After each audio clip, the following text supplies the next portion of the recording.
Our Lady of La Salette Apparition, the message, the controversy, and the would-be saints. On November 7th, 1831, in the small village of Cour-en-Isère, France, a baby girl was born to Pierre Calvat, a stonemason and lumber worker, and his wife Julie Barnault. They named her Françoise Mélanie, though everyone simply called her Mélanie. The Calvat family lived in poverty, and Pierre worked wherever he could find employment. This was frequently far from home, his absence sometimes lasting for months. The children were often forced to beg in the streets. Some accounts paint a grim picture of Mélanie's parents, describing them as selfish, greedy, emotionally unstable, and largely indifferent to religion. Mélanie was much younger than her three brothers, and by the time she arrived, her mother, accustomed to greater freedom, resented being tethered once more to the care of a baby. Julie was cruel and violent toward her little daughter, often driving her out of the house to wander alone in the woods. In her autobiography, Mélanie later recalled that during these lonely wanderings, the child Jesus would appear to her. For a long time, she did not know who he was, only that he called himself her brother and spoke to her with kindness and wisdom. Mélanie was small and weak for her age, very timid and moody, but gentle, modest, and sincere. Deprived of schooling or religious instruction, she could neither read nor write, and had only a fragmentary understanding of French. She spoke the native dialect of the region, which was a rustic mixture of French, Catalan Spanish, and Italian. When she was about 6 years old, her mother, against her father's wishes, hired her out to tend sheep and cows for months at a time. Julie often called the little girl wicked, and in her innocence, Mélanie believed it, praying earnestly for the grace to be good.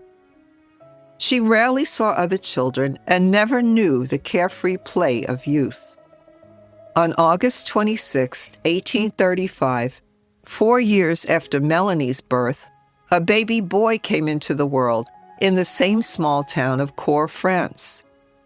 He was born to Germain Giraud and his wife Anne-Marie, and was christened Maximin, although almost everyone called him by the affectionate nickname Maman. He had one sister, Angelique, nearly 7 years his senior. Tragically, Maman's mother died when he was only 17 months old. His father, Germain, earned his living as a wheelwright, but most of his earnings were squandered on alcohol. He gave little attention to his children and took a perverse pride in his local reputation as one of the heaviest drinkers in Cour. Not long after Anne-Marie's death, Germain remarried, but his new wife, Marie Court, quickly proved to be the very image of the stereotypical wicked stepmother. She doted on her own children while neglecting Germain's, venting her bitterness and frustration through frequent beatings of young Maximin. Often she drove him out into the streets with only his faithful dog Lulu for company. Maximin was a handsome boy of medium height and slender build, with a tumble of black hair, deep brown eyes, and a warm Mediterranean complexion. He rarely attended school or religious instruction classes, and knew almost no French, speaking instead the local dialect of the region. The only prayer he could recite was the Hail Mary. Yet, unlike Mélanie's withdrawn nature, Maximin possessed a sunny, outgoing temperament, which endeared him to the people of Cour, and he made many friends among the children. Although he had a mischievous streak and liked to throw stones, he never stole anything, even when hungry, and always shared what little food he had with his beloved Lulu. He was restless and easily distracted, always moving, fidgeting, spinning his hat, or darting about. Today, we might recognize in him the signs of ADHD. Although Mélanie Calvat and Maximin Giraud lived only a few minutes apart, their paths never crossed until September of 1846, when fate brought them together for the first time. Little did they know that from then on, their lives and destinies would be intertwined for all time in a most remarkable way.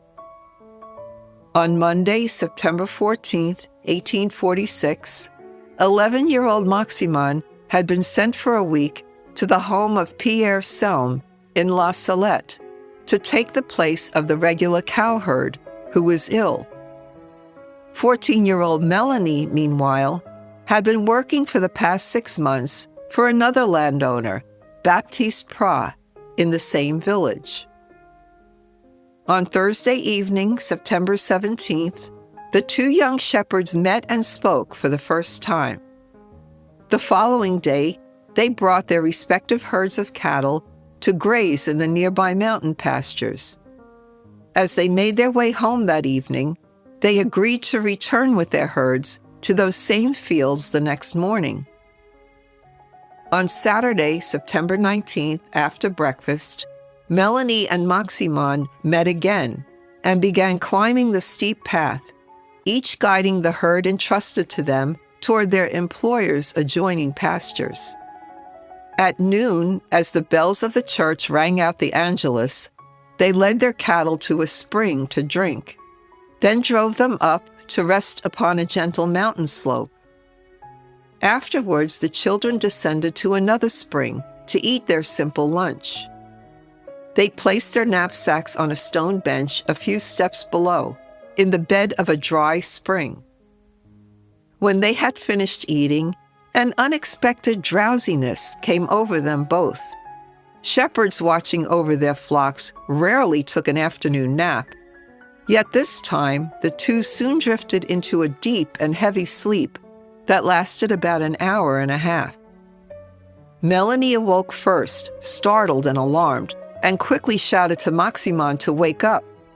The children rushed to the top of the knoll in search of their cattle, their hearts racing, only to find the animals lying quietly on the slope of Mount Gargus, about 60 yards away. Relieved, they turned back down the hill to fetch their knapsacks and prepare to lead the herds home. Halfway down the slope, Mélanie, walking a few paces ahead of Maximin, suddenly stopped. Above the stones where they had left their bags, she saw a radiant globe of light.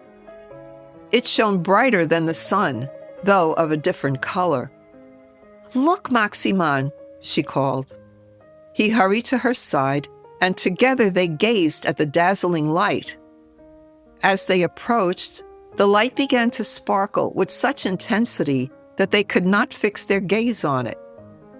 Then the light began to open, to reveal a lady sitting upon the stones, with her head in her hands, weeping as though overwhelmed by the weight of an immense sorrow. The two children stood motionless, rooted to the spot, no more than 15 yards from the radiant figure. Then the lady slowly rose from the stone where she had been seated, folded her arms across her chest, and slightly inclined her head. Her beauty was unlike anything they had ever seen. Although her face remained sorrowful, it did not affect her loveliness. She was tall, and her demeanor was dignified and regal, yet at the same time kind, sweet, and warm. Rays of extreme brightness beamed from her face and body, and her dress shimmered with the brilliance of the sun. Maximin was unable to clearly see the features of the lady because the bright light of her face dazzled him. But Mélanie was able to see her quite clearly and later described, "She had a very lovely face. It was very pale but shapely, somewhat oval and very beautiful. Her eyebrows were dark and not too heavy. Her countenance was sad. The lady wore white shoes decorated with pearls and a square buckle of bright gold. There was a garland of roses around the sole of each shoe. Her dress was entirely white, with large sleeves and covered with bright pearls or spangles of light. The dress extended to the lower part of her headdress, covered her throat and neck, and reached down to her feet. Her headdress was white and rose high over her head, encircled with roses and crowned with luminous rays of light. An apron of brilliant gold reached from her waist to the hem of her dress. She wore a white cape, the border of which was trimmed with multicolored roses and thin golden braiding. Around her neck hung a golden crucifix suspended on a golden chain. On the cross, at each extremity, were pliers on the right and a hammer on the left. They were golden-colored and seemed not attached to anything. The figure of Christ on the cross was of a gold more brilliant than the cross itself. No other article of the lady's apparel was quite as brilliant as this figure of the crucified Christ. "Come nearer, my children," she said, her voice gentle yet filled with solemn gravity. "Do not be afraid. I am here to tell you great news." As soon as they heard the beautiful lady's first words, their fear gave way to wonder. They advanced toward her, feeling reassured and irresistibly attracted, their hearts flooded with an indescribable joy. The children later described her sweet voice as sounding like music. "If my people will not submit," the lady began, "I shall be compelled to let fall the arm of my son. It is so heavy, so pressing, that I can no longer restrain it." She went on to tell the children that the people had grown neglectful of their faith. Sundays, meant for rest and worship, had become just another day of labor or leisure. She lamented that her son's name was being used carelessly and disrespectfully. "These are the two things which weighed down so much the arm of my son," she said. As the lady spoke, her tears flowed abundantly in a steady stream, falling almost to the level of her knees, where they broke up into glittering particles before disappearing into tiny star-like spheres. She warned that if people did not change their ways, punishment would follow in the form of famine. Crops would fail, grapes would rot, and even the potatoes, a staple food for the poor, would spoil. The hardships would continue until hearts turned back to God. Yet she also offered hope. If people repented, observed Sunday properly, and honored the name of her son, blessings would return and the land would again yield abundance. She asked the children if they said their prayers well, but they admitted that they did not. She told them, "Ah, my children, you must be sure to say them well, morning and evening. When you cannot do better, say at least an Our Father and a Hail Mary. But when you have time, say more." Then, turning first to Maximin and then to Mélanie, she told each one a secret in confidence, speaking softly so that the other could not hear. She then instructed both of them to make her words known to all her people. Her tone throughout was not one of anger, but of sorrow mixed with compassion, a mother grieving over the suffering caused by her children's indifference. Then she turned suddenly and repeated, "Well, my children, you will make this known to all my people." She began to ascend the hill, followed by the two children.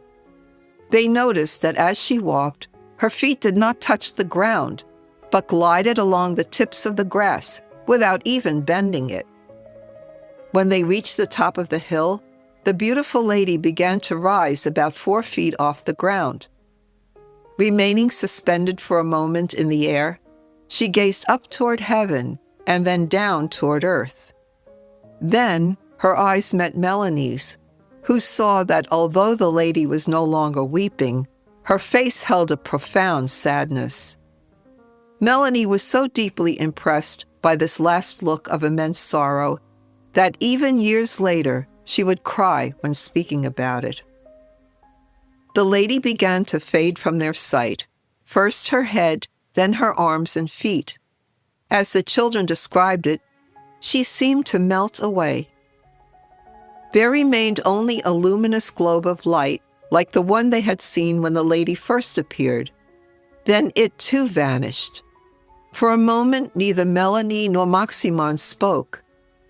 Then Maximin exclaimed, "Oh, how beautiful she was!"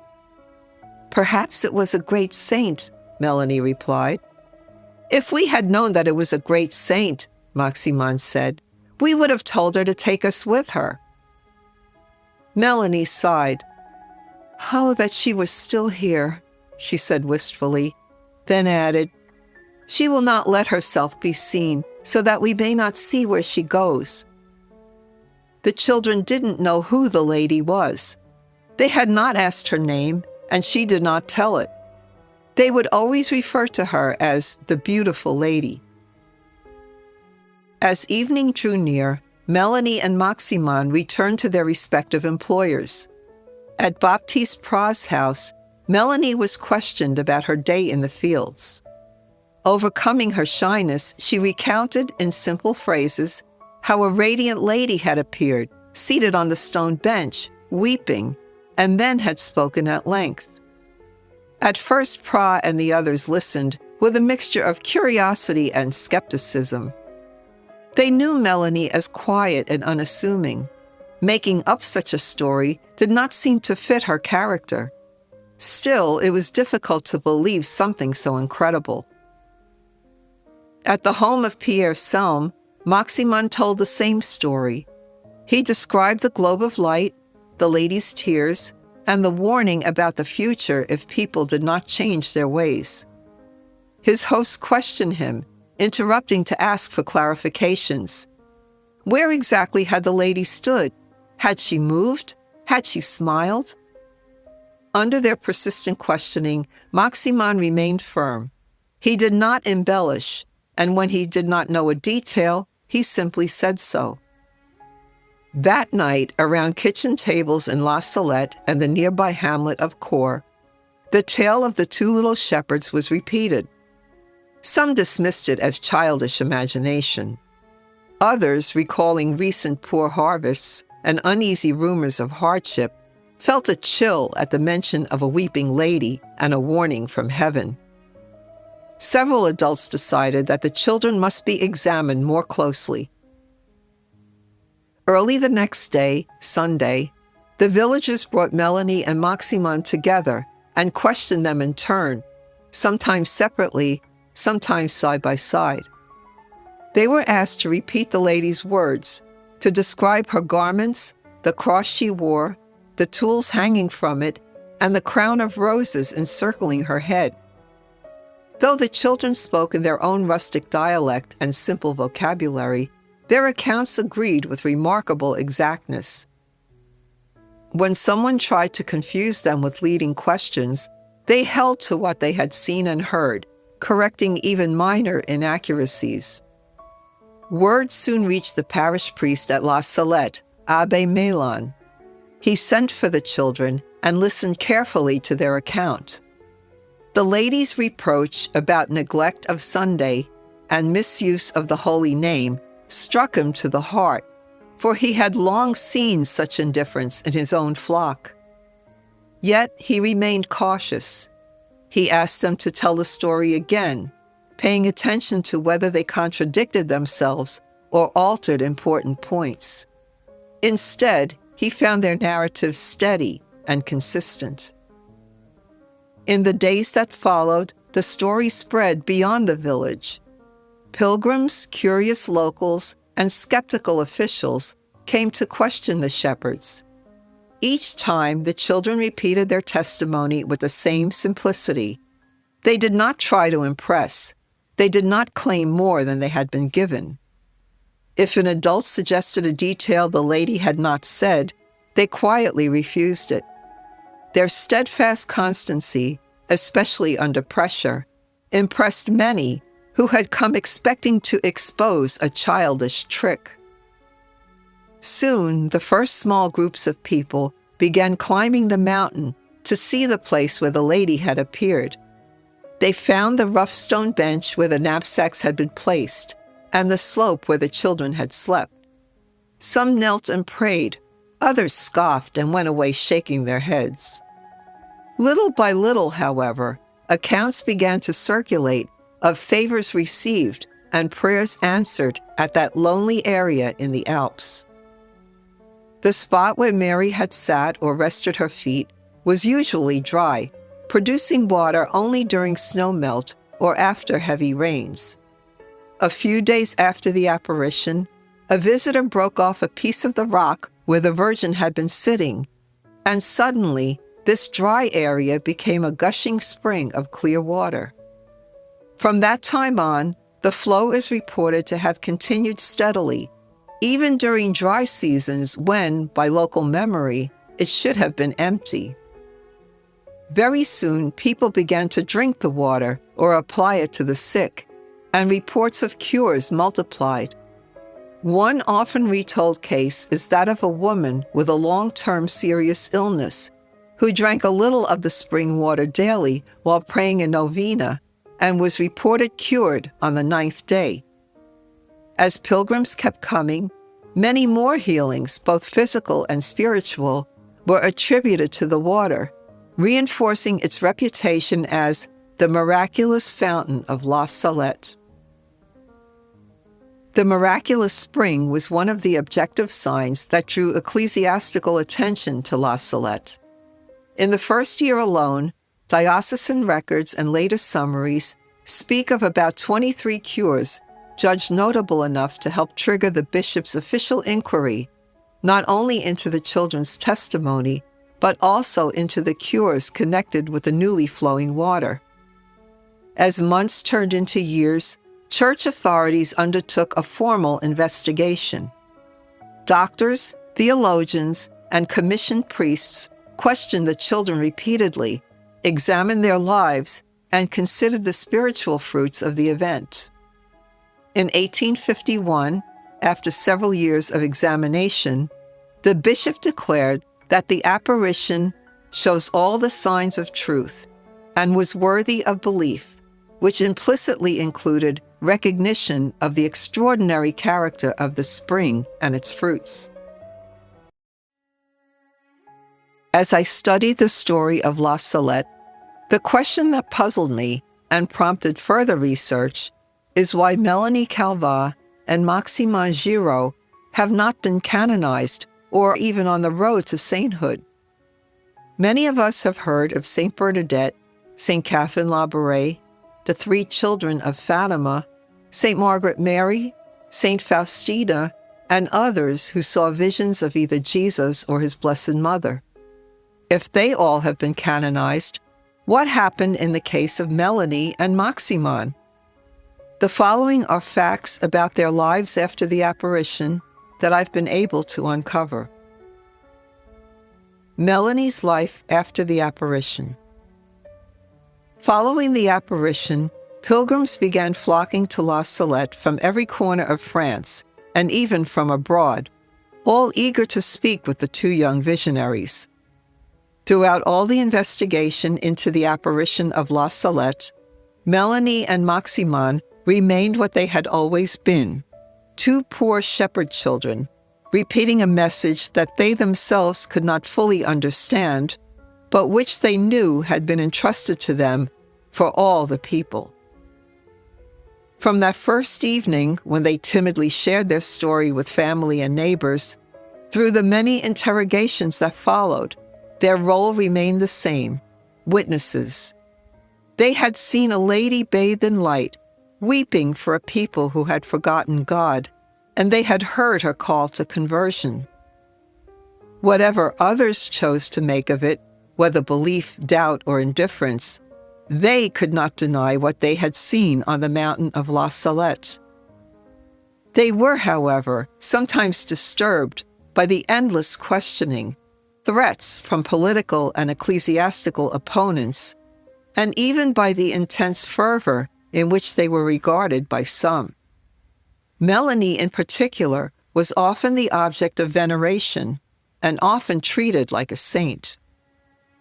To shield Maximin and Mélanie from being constantly surrounded and to offer them at least a basic education, the Sisters of Providence, who ran a girls' orphanage in Corang, took the pair in under their care.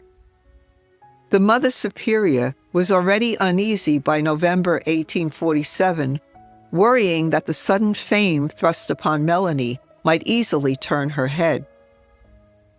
In 1850, Mélanie entered religious life at age 20. She was received as a postulant into the Sisters of Providence, and by October 1851, she had taken the veil. At Corang, she often seated herself among groups of captivated listeners, recounting vivid episodes from her early years. In May 1853, Bishop de Brouillard died, and in early 1854, his successor declined to allow her to make profession, judging that she lacked sufficient spiritual maturity. Mélanie, however, maintained that his refusal sprang not from concern for her soul, but to win the good graces of the Emperor Napoleon III. After the bishop refused to let her make her profession, Mélanie was officially allowed to transfer to a convent of the Sisters of Charity. There, the sisters were devoted to tough, practical work among the poor, and Mélanie was met with straightforward common sense rather than praise or admiration. After only 3 weeks, however, she was sent back to Cour en Isère so she could continue her education. At the request of the Bishop of Grenoble, the first written version of the original secret Our Lady had given Mélanie was set down on July 6, 1851.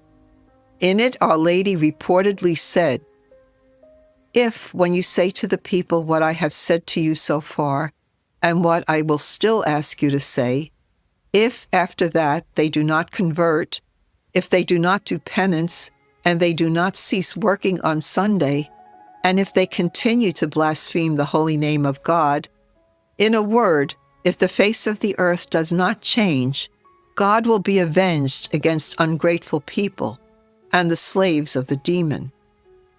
Paris, this city soiled by all kinds of crimes, will infallibly perish. Marseille will be destroyed in a little time. The Pope will be persecuted from all sides. They will shoot at him. They will want to put him to death, but they will not be able to do anything to him. The Vicar of God will triumph again this time. The priests and the nuns and the true servants of my Son will be persecuted, and many will die for the faith of Jesus Christ. A famine will reign at the same time. After all these things have happened, many will recognize the hand of God on them and will be converted and will do penance for their sins. That time is not far off. Twice 50 years will not go by." In the early days, Mélanie spoke simply, as a child who had seen something immense and only half understood. But as the years went on, the weight of that message seemed to grow heavier on her shoulders. She found herself surrounded by people who wanted to use her visions for their own causes. Different groups of prophecy followers began to pull her in opposing directions. She also began immersing herself in apocalyptic books and the lives of the Illuminati. Later in life, she lent a willing ear to people obsessed with popular prophecies and pseudo-mystical theories, and she began to link their ideas to the La Salette secret to give them weight. Various groups of prophecy enthusiasts, sometimes with political agendas, tried to use Mélanie and her writings to support their own narratives. Some critics dubbed devoted followers Mélanists. In 1854, the bishop declared that whatever predictions people were now attaching to Mélanie They rested on no solid facts and had no real bearing on La Salette because they came later and were foreign to the original event. Around this time, a visiting English priest suggested to Mélanie that she relocate to England. The bishop, relieved to see her moved away from the storms of French politics, gave his permission, and in 1855, she set out for the Carmel convent in Darlington, England. She received temporary vows in 1856, seeming for a short time to disappear into the silence of cloistered life. Life at Darlington, however, was not entirely serene. In the enclosure of the cloister, she spoke of unusual happenings, prophecies, and miracles. These stories caused enough unrest that the local bishop finally ordered her not to speak publicly about such prophecies. She insisted that she had a special mission from Our Lady and interiorly refused the full obligation of cloistered life, even though she outwardly went through the motions of religious profession. When she later wanted to leave, feeling sequestered, she threw letters over the enclosure wall to get outside help, creating a scandal. To resolve the situation quietly, the local bishop had her removed and sent back to Marseille, France, and Pope Pius IX released her from the vow of cloistered life in 1860 so that she would no longer be bound to the Darlington Carmel. Back in mainland Europe, she joined the Sisters of Compassion in Marseille. The community assigned Sister Marie to accompany her, and soon the two were sent even further afield, to Kefalonia in Greece, to help establish an orphanage. After this mission, Mélanie passed briefly through the Carmelite convent in Marseille, then returned for a short time to the Sisters of Compassion.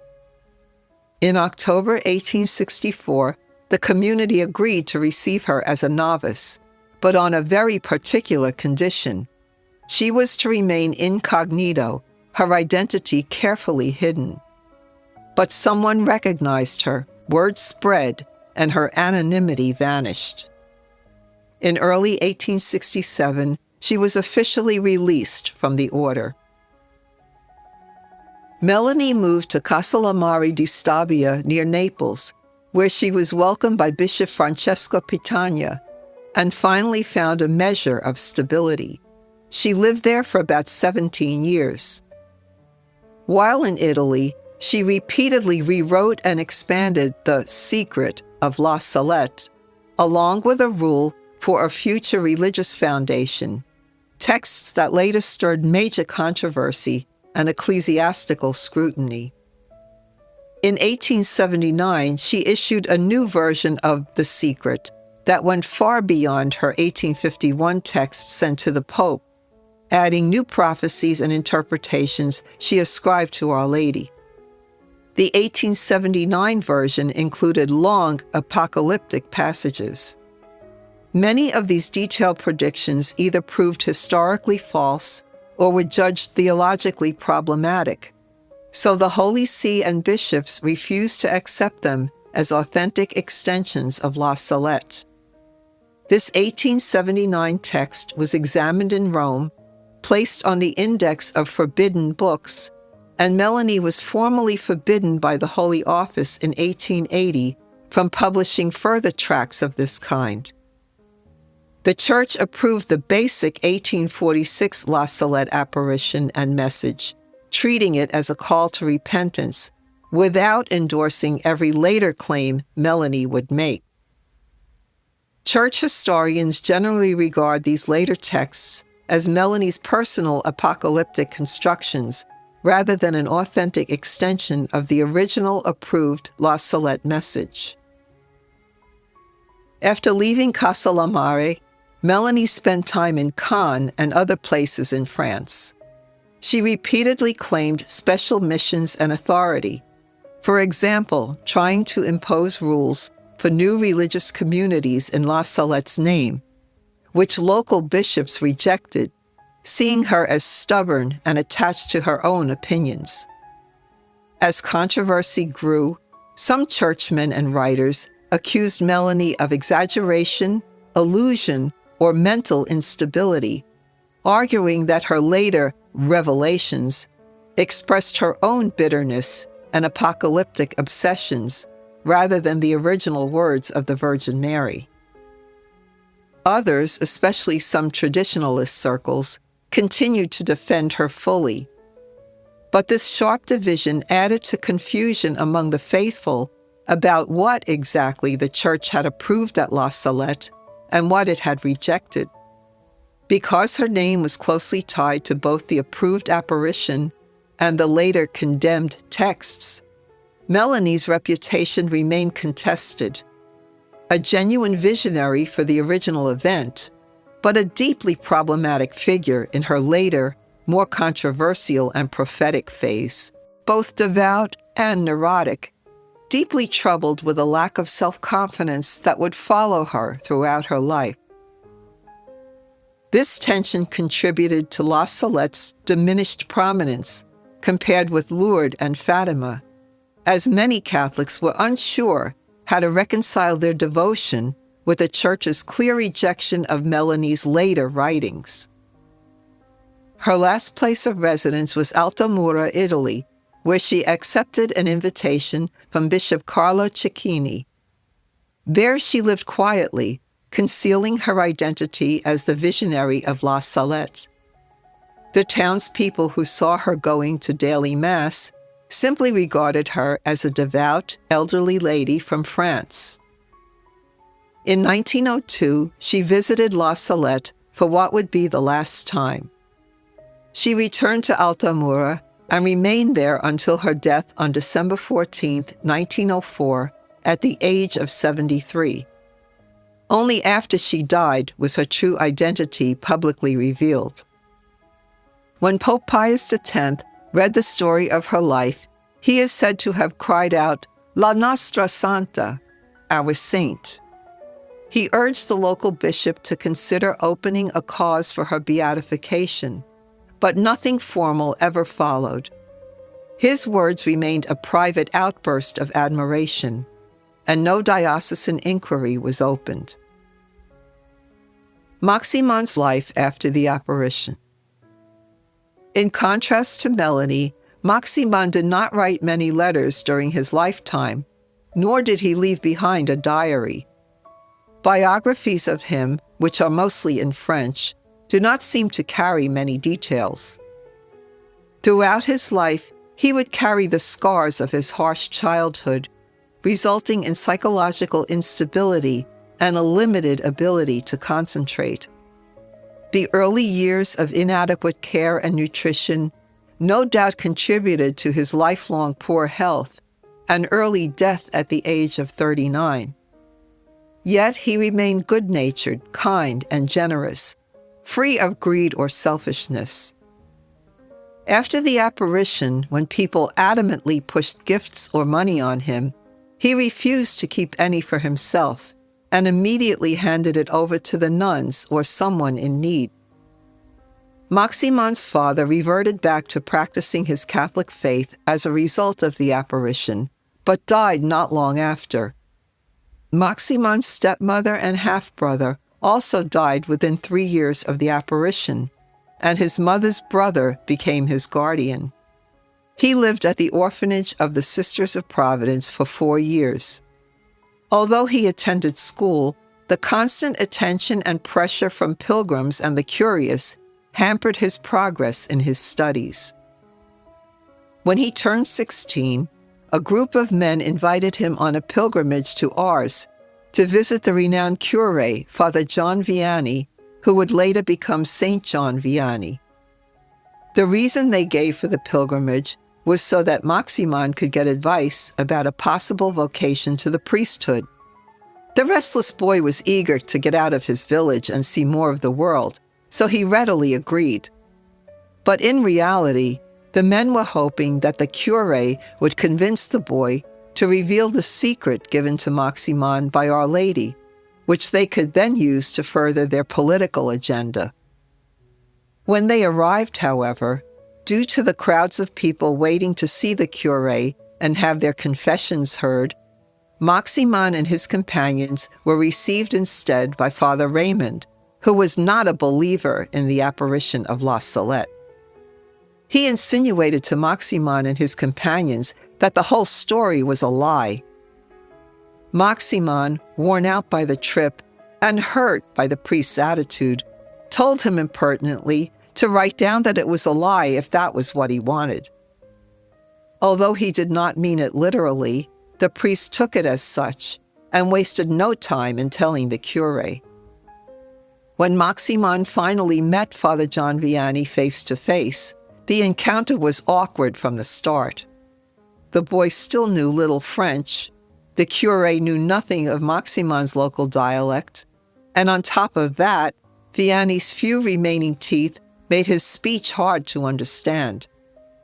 Their conversation limped along, full of misunderstandings.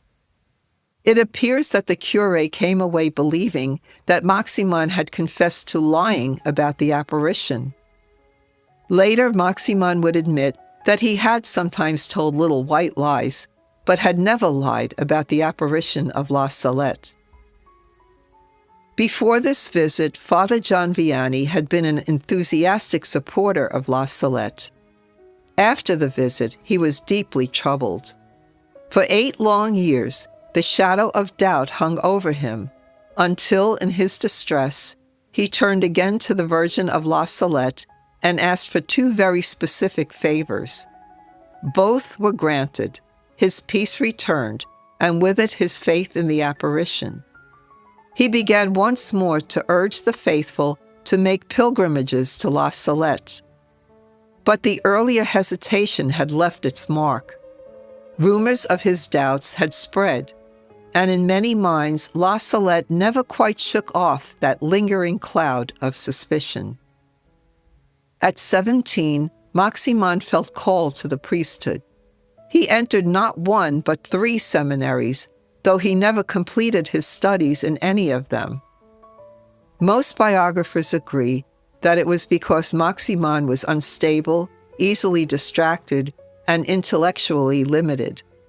Yet, some people believe that he was deeply sincere about his vocation, but his superiors at the seminary, who looked down upon Maximin's lowest social class and felt they had the right to control his life, would not let him advance unless he revealed the secret Our Lady had told him at La Salette.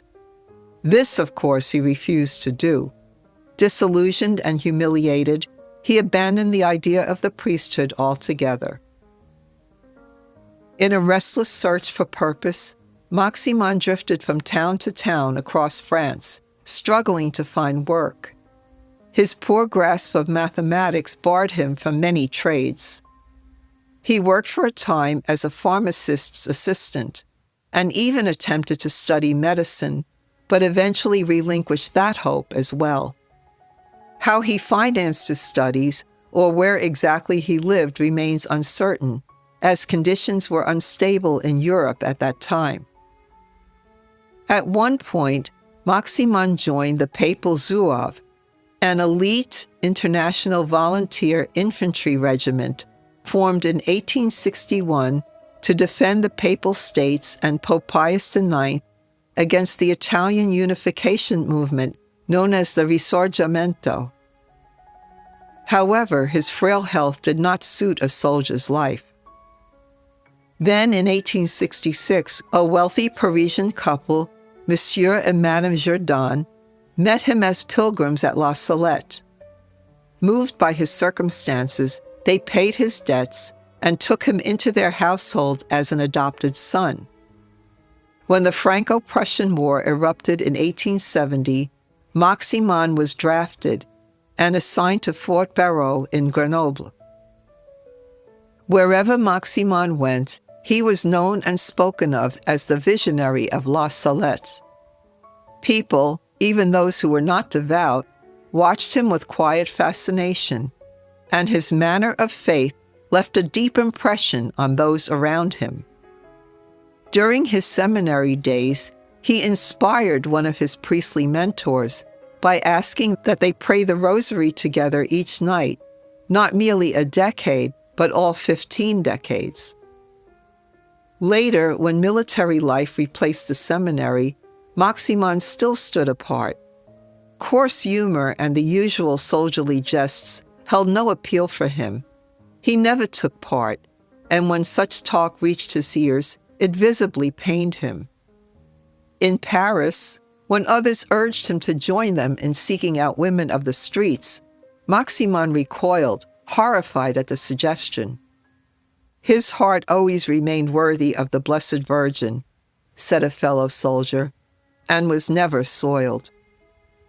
He lived simply, often without a home, always traveling, speaking wherever and whenever he could about the apparition of La Salette and Our Lady's message. He never truly escaped from poverty and his humble station. As he once said himself, "Our Lady left me as I was." Though his path was uncertain and often unstable, his loyalty to the message of La Salette never wavered. Until the end, he remained steadfast in affirming the truth of what he had witnessed. Maximin Giraud spent his final days inconspicuously. He died quietly in 1875 in Cour, the same humble village where his life had started. His cause for sainthood was never begun. In Lourdes, France, 12 years after the La Salette apparition, another girl of about the same age knelt in the grotto and saw a lady as well. Bernadette Soubirous was poor, sickly, and uneducated, the daughter of a miller fallen on hard times. She too was questioned relentlessly. She too repeated her story over and over again. But there was a sturdy simplicity about her that never quite left. Bernadette did not try to interpret or embellish what she had seen. When clever interrogators suggested details or tried to push her into grander explanations, she quietly pushed back. "I am only charged with telling you, not making you believe." She clung to the bare, luminous core, the lady, the call to penance and prayer, the spring of water, and left the rest to God and the Church. Bernadette Soubirous was canonized on December 8, 1933. If you place Mélanie's and Maximin's life stories alongside Bernadette's, they read like very different ways of bearing a great heavenly gift. Mélanie's path feels stormy and restless. She tried to hide herself in religious life multiple times, entering communities in the hope of a quiet, conventual obscurity. Yet peace never settled around her for long. Ill health, misunderstandings, the storm of opinions that gathered around La Salette, and her unwillingness to comply to her vow of obedience and remain obscure drove her from place to place. Maximin too wandered throughout his life, never finding true stability and peace on any of the many paths and goals he pursued. In contrast, when Bernadette's public mission had run its course and the great crowds were flocking to Lourdes, Bernadette slipped out of sight. She entered the Sisters of Charity of Nevers and spent the rest of her short life in routine tasks, community life, obedience, and the patient endurance of illness. She joked sometimes about being a broom that Our Lady had used and put behind the door, content to let the shrine at Lourdes and its graces take center stage, while she became almost anonymous. Refusing to embellish the original story or sensationalize her own role in it, she firmly corrected even pious exaggerations and deferred to the church authorities any questions about miracles or pilgrimages. In contrast to Mélanie's tendency to incite scandal, Bernadette comes across as serene, grounded, and humble, a seer whose later life actually strengthened confidence in Lourdes by its humility and simplicity. All three began as children to whom heaven stooped down. Two spent the rest of their lives struggling painfully under the weight of what they had heard. The other, having delivered her message, stepped aside and allowed herself to be hidden. It is differences like these that help to explain why, although 3 souls started out with very similar experiences, 1 is a canonized saint and 2 are not. The apparition of La Salette and its core message were approved by the Church, while the seers themselves were never formally proposed for canonization. Therefore, no title like Servant of God, Venerable, Blessed, or Saint was ever attached to their names. In the eyes of the Church's law, they remain simply private individuals. Yet, devotion to Our Lady of La Salette keeps their memory alive, so that some fondly but unofficially call them blessed. Although Maximin and Mélanie have not been canonized, this does not lessen any good qualities they had or cast doubt on the authenticity of their experience at La Salette. In the Church's view, canonization requires more than just being a good person. It demands clear evidence of what is called heroic virtue during one's lifetime. The troubled and unsettled paths that both visionaries followed did not fully reflect the sustained holiness necessary for sainthood. Yet, through all the instability and hardship, Mélanie and Maximin each remained steadfast witnesses to the original message Our Lady entrusted to them at La Salette, that the Church sees as a call to conversion, reconciliation, and renewed fidelity to God, which remains strikingly relevant in our secular, distracted modern world. Here are some ways that we can live Our Lady of La Salette's call to conversion today. 1. Keep Sunday holy. Treat the Sabbath as a day set apart for God by worshiping according to our own religious beliefs, focusing on rest and family, avoiding unnecessary work and busyness when we can. Plan ahead so we are not forced into avoidable work or frantic errands on Sundays, and encourage those in our care to do the same. Build simple Sunday rituals, a special meal, a tech-free day, shared leisure, a walk, or spiritual reading, so that the day feels truly special and not just one more busy day. 2. Honor the holy name. Stop using God's name in anger or casually, and instead use it in short, sincere prayers. Teach those around us, especially children, to speak of Jesus and holy things with respect. 3. Deepen prayer and reparation. Set aside daily time for prayer, ideally 10 to 30 minutes, and choose simple, consistent acts of penance and self-denial for the conversion of sinners and in reparation for sins against the Sabbath and the holy name, our own and those of the wider world. 4.